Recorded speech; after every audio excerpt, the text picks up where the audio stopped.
He divided the country deliberately in that campaign.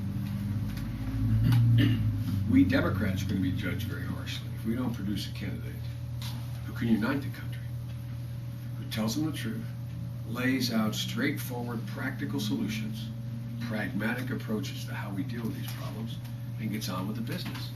And trust them. Trust them to step up and make some tough decisions. That's why I'm running for president. It's that simple. That simple. The Lord Almighty came down and said to me, Norma, I guarantee you any one of the following candidates could do a better job than you. I give you my word as a Biden. I say, thank you, God, I can go home. I'll die a happy man not having heard Hail the Chief played to me. I don't measure my life on whether or not I'm going to get elected president. But I tell you what, I won't die a happy man if we Democrats don't, at this juncture in our history, stand up, tell the folks the truth, lay out practical solutions, and say, this is where we stand. If you like it, help us. If not, vote for the other guy. That's how I view this race, and that's why I'm in the race, and that's why I'm going to stop talking and answer any questions you may have about anything at all. Because there's many, many things I can reference. Yes? I have a number of questions, but I'll only ask you one now. I want to talk, it comes out of Iraq, but it has more to do with Turkey. And I'm only going to say Armenia this one time. The Kurds, a terrorist group among the Kurds attacking Turkey, PPK. Iran having similar issues with their Kurds. You know, how, I can see how we're not handling it. How do we handle that to maintain a relationship with a key ally and balance Iran and not force them into an alliance with Iran because of the Kurds? Caroline, do you ever watch? Try to force your Uncle Joe to stay to 3 minutes. All right. And go. Because these are questions we can have a whole seminar, as you know. Okay. Here's Iraq. Let's assume this poster's Iraq. Okay, it's shaped obviously differently, but let's assume this poster's Iraq. After World War II, World War I, I should say, when the Ottoman Empire, the Turkish Empire, was defeated because they were fought with the Germans. What happened was, along came the French and the Brits, and a guy named, who later became a very famous guy, a guy named Churchill, and they took out a pen, and they carved up this big empire, which took in this and a lot of other places, all the way down to the, the Indian Ocean and, the Red Sea and the Mediterranean, etc. That was all the Ottoman Empire. And they carved it up. And they ended up making this country called Iraq, which never existed in the exact formation as it does now, before, okay? And Turkey's sitting over here. The big problem was the only people in the world after World War II who were ethnically identifiable, who did not get their own country. Remember this thing about self-determination? You remember studying in school?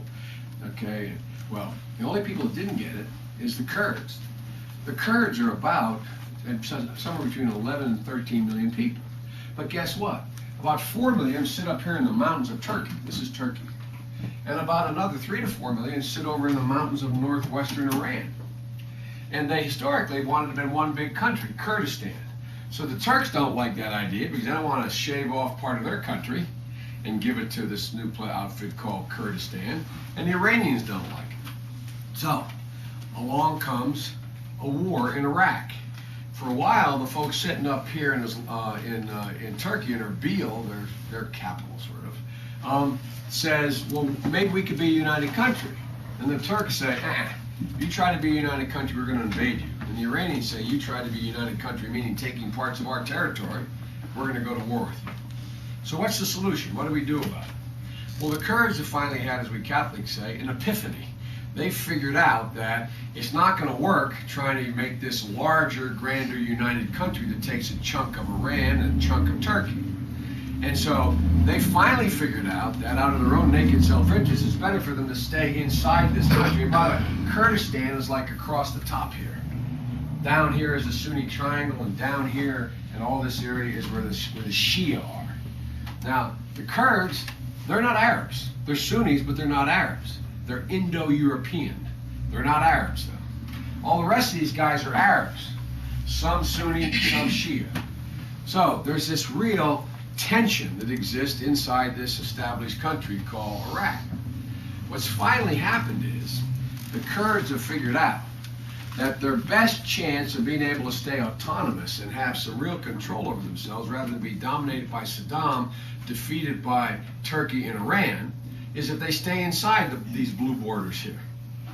Now, there's an outfit called the PKK. They are a terrorist wing. If you think of if any of you ever followed, the Irish English fights and the unification of Ireland, and you have, the Irish Republican Army, and then you had the particular group of provos, they called them, and they're the extreme elements. But what happens is, we should be coming along now as a nation, because we have great influence over the Kurds, and saying to the Kurds, you cannot give shelter anymore to the PKK. The people are going across the mountains into Turkey, along with their Kurdish brethren living in Turkey, who are Turks, they're inside the country of Turkey, and killing the Turkey military. But what are we doing? Nothing. We have no diplomacy. So what we're doing out there is we're saying that to the Turks, don't do anything. The Turks are saying, hey, wait a minute. These guys are killing our people. They're killing our people.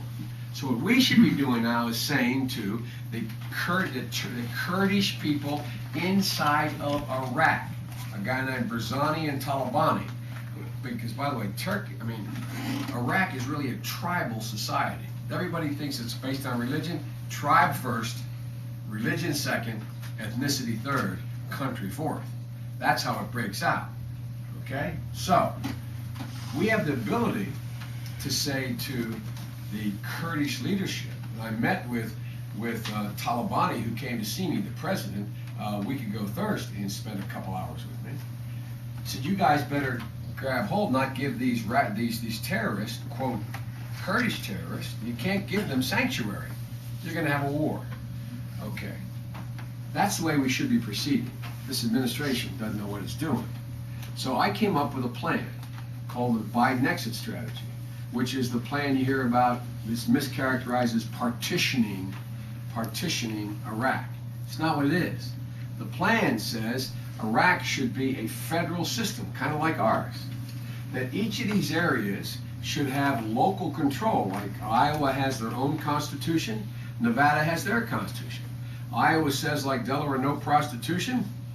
Nevada says you can have prostitution. Different kinds of constitutions. New York says when you get a divorce, this is how you split up the property. California says when you get a divorce, it's a different way to split up the property.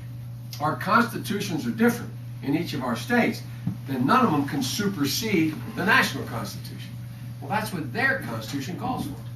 So what I proposed, and finally after a year and a half got 3/4 of the Senate to vote for it, half the Republicans in the Senate voted for the Biden exit strategy, and all the Democrats voted for it. And it says, and this is why it gets back to the Kurds, and I'll stop.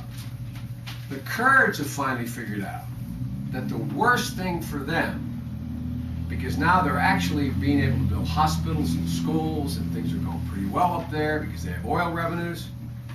The worst thing for them is if this country called Iraq splits up.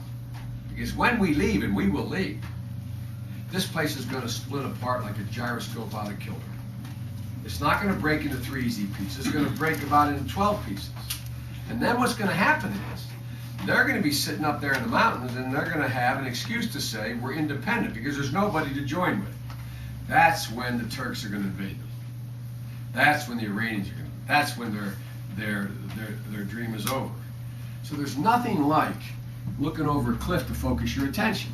What's finally happened, and the reason why the Biden plan that I've had out there for the last 4 years is now being accepted by everybody, including all of the Iraqi leaders, except for this guy Sadr, you hear about, is the Mahdi army. And the reason why the European NATO allies are accepting my proposal, and why 3/4 of the United States Senate has, is they finally all figured out. I may not have liked Biden's position the best, but it's the only one available. The one way for the Kurds to stay together and not be wiped out is to make sure Iraq stays together. Can I clarify one thing? As you're describing it now, I've heard you talk about this, I've read about it,